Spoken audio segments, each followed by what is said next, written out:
Welcome to Royal Daily Report, your #1 source for the latest royal news, breaking stories, and updates that matter. I'm your host, and tonight we have a story that has sent shockwaves straight through the heart of the global fashion world.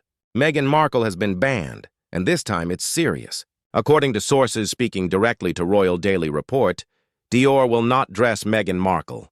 Not today, not tomorrow, not ever. And this was no accident. It was not a scheduling conflict. It was not a creative difference. It was a ban, a hard, clear, do not call us kind of ban. And the reason behind that quietly shut door goes all the way back through years of missing items, unreturned clothes, private warnings passed between stylists, and one single dress that refused to stay hidden. Yes, you heard that right here on Royal Daily Report. A dress reportedly went missing. But let us take you back to the very beginning of this story so you understand exactly how we got here. It all started with a soft green designer dress. Meghan wore this dress during a photo shoot for Variety magazine. This dress was borrowed, not given as a gift, not purchased. It was taken for a few hours only, which is completely normal when working on fashion shoots. But when that shoot ended and the team packed everything up, the dress did not go back to the fashion company. It did not show up with the other returned items. It simply vanished. No paperwork. No explanation, just gone. This story might have stayed buried and forgotten forever, until 3 years later, Meghan walked out in public wearing that exact same green dress. Fashion experts were immediately stunned. Designers recognized it straight away. The people who worked wardrobe that day suddenly remembered the bag that came back lighter than it should have been. That dress became living proof.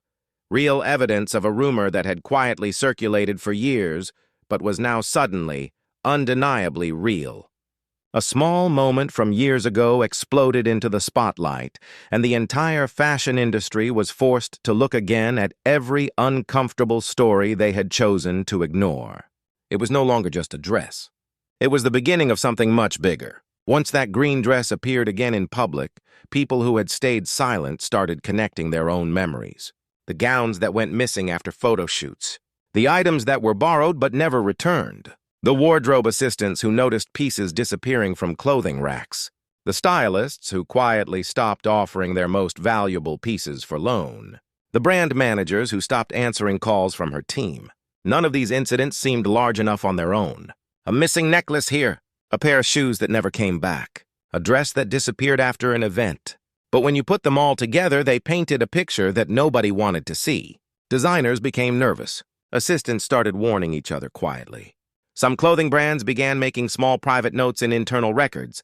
Do not loan, risk of losing items. It became very clear to many people inside the industry that the green dress was not the beginning of the story at all. It was simply the moment everything finally made sense. A pattern they had all tried to overlook was now standing directly in front of them, impossible to deny. And as the fashion world began piecing together the past, that trail did not lead to Paris or London or Los Angeles.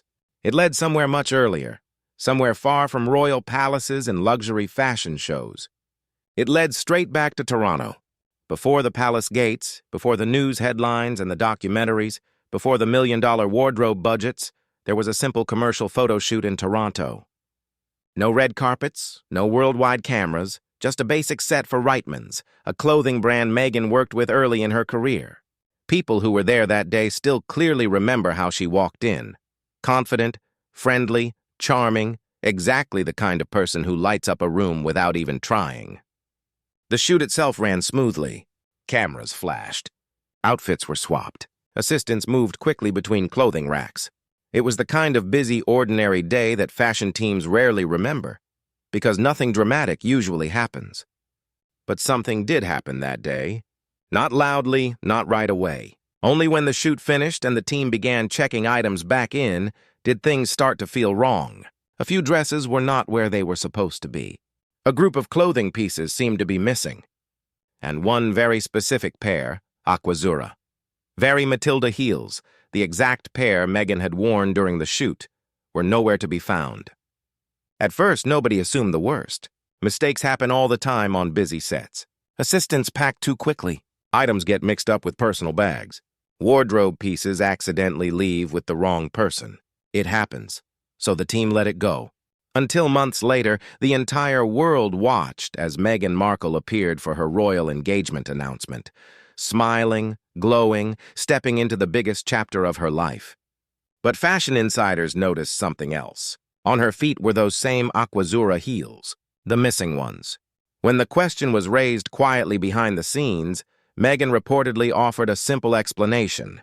She said she did not want items she had worn to end up for sale online. She said she was too famous for that. Some people accepted that explanation, others did not. But inside the fashion world, that moment became a private warning, a message passed quietly from stylist to stylist. Be careful, things go missing. This was the very first crack in the timeline. No palaces, no cameras rolling, just a small and quiet pattern beginning to take shape. Years later, Meghan stepped into an entirely different world, Kensington Palace. A world built on rules so old and so firm that breaking even one of them can shake entire institutions. And one of those rules, carved deeply into royal tradition, is straightforward. Nothing is free. Not clothes, not shoes, not jewelry, not even a pair of earrings handed to you backstage at an event. Every item must be purchased, written down, officially recorded, and properly documented. The reason is simple and serious. Accepting gifts from designers could look like favoritism or even bribery. Members of the royal family must remain completely neutral. Their clothing cannot become a deal-making tool for brands hoping to gain publicity by association. But according to palace staff and sources familiar with what happened inside those walls, Meghan arrived carrying a very different mindset. A Hollywood mindset. In Hollywood, wearing a designer's clothing is itself the favor.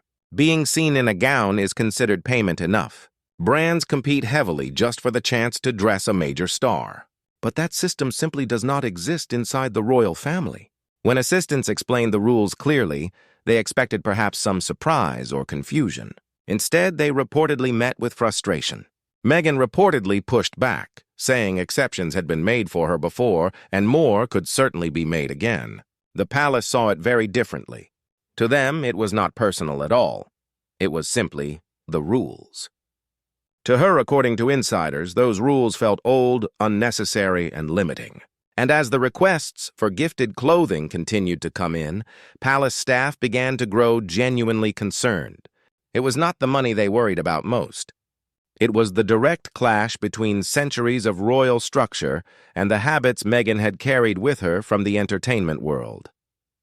Small disagreements quickly grew into a larger, more serious concern. This was no longer just confusion, it was a pattern. And here on Royal Daily Report, we are committed to giving you the full picture. When Meghan officially became a working royal, there was already a long and well-established system in place. Prince Charles, as the Prince of Wales at the time, covered the wardrobe costs for his sons' wives for their official royal duties. This was not about fashion. It was about representing the monarchy correctly and professionally during public-facing work. For years, the numbers stayed predictable and manageable. Princess Catherine, for example, spent around £100,000 for an entire year. And that covered state dinners, charity visits, international tours, and hundreds of public events. But when Meghan's wardrobe spending began, the palace finance team could not believe what they were seeing. The numbers climbed at a speed nobody expected. Hundreds of thousands of pounds spent, then approaching 1 million in a single year, and for fewer public events than Catherine had attended. Designers began reaching out asking when certain items would be returned. Bills piled up for pieces worn once and then never seen again in the records. Items disappeared from official logs without any explanation. Finally, Prince Charles stepped in, not to scold, but to have a calm conversation about expectations, about spending limits, and about the structure that every royal woman before Meghan had followed without question. But sources say Meghan did not receive that conversation the way it was intended. She reportedly felt singled out. She felt judged. She felt controlled. And that moment became a real turning point, the widening of a gap between Meghan and the institution she had married into.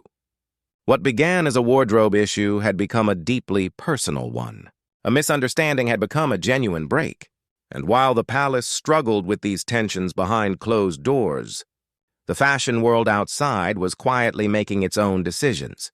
decisions that would eventually lead directly to Dior closing its doors to her completely. By this point in the story, viewers naturally ask the same question: why?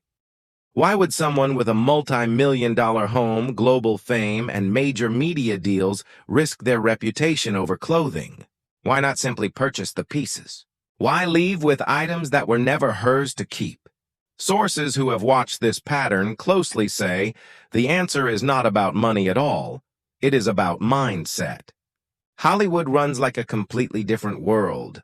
When you are rising in that industry, wearing a designer's clothing is the deal itself. Designers chase the celebrities, not the other way around.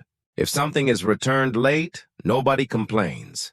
If something is kept accidentally, or even deliberately, it is often brushed aside as simply the cost of working with a major star. And according to insiders, Meghan carried that exact same mindset into every room she entered. The belief that wearing a piece was payment enough, that her image alone was the trade, that rules were flexible when enough fame was involved. But this mindset collided with everything around her, with royal rules, with designer expectations, with industry standards that had existed long before her arrival. It created serious problems where none needed to exist. It turned simple borrowing agreements into complicated and uncomfortable situations. It was never really about the dress. It was never really about the shoes. And it was never truly about Dior. It was about the belief that her presence alone changed the rules for everyone around her. Once people understood that clearly, they stopped trying to explain away the missing pieces individually. They saw the full pattern, not a series of accidents, but a consistent behavior that had followed her from Toronto to Hollywood to Kensington Palace. In the end, this story returns to exactly where it started. One single green gown, a dress that disappeared quietly, traveled through years of time, showed up unexpectedly on a public outing, and revealed a trail that had been quietly forming for a very long time. It was not the most expensive dress she ever wore. It was not connected to any royal event. It was not particularly dramatic on camera, but it became the symbol of something far greater.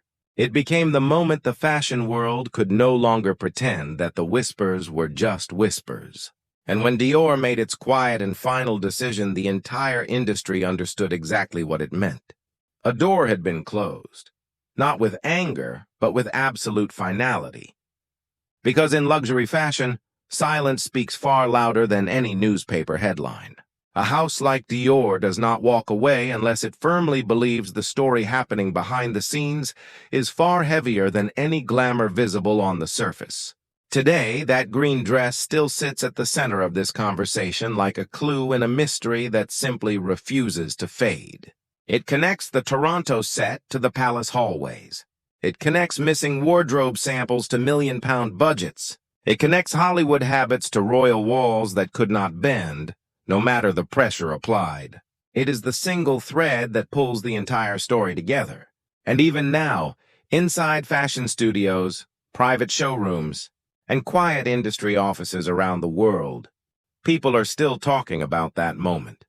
The dress that came back, the stories that followed it, and the undeniable pattern that pushed one of the most respected fashion houses in the world to quietly walk away. Because in the fashion world, where every public appearance tells a story and every single piece of clothing carries its own history, there are dresses that are worn once and forgotten. And then there are dresses that leave echoes. And this story, Meghan's story, is far from finished. Not by a long shot. Where there is one missing gown, there may well be others. Where one designer steps back, more may follow. And where Dior closes a door, the entire industry watches very closely, wondering what story will come next. That is the full report for today, brought to you exclusively by Royal Daily Report, the channel that brings you the stories the rest of the world is still catching up on. If you are watching this and you are not yet subscribed to Royal Daily Report, hit that subscribe button right now, because stories like this one break here first. Thanks for watching, and we will see you in the next one. right here on Royal Daily Report.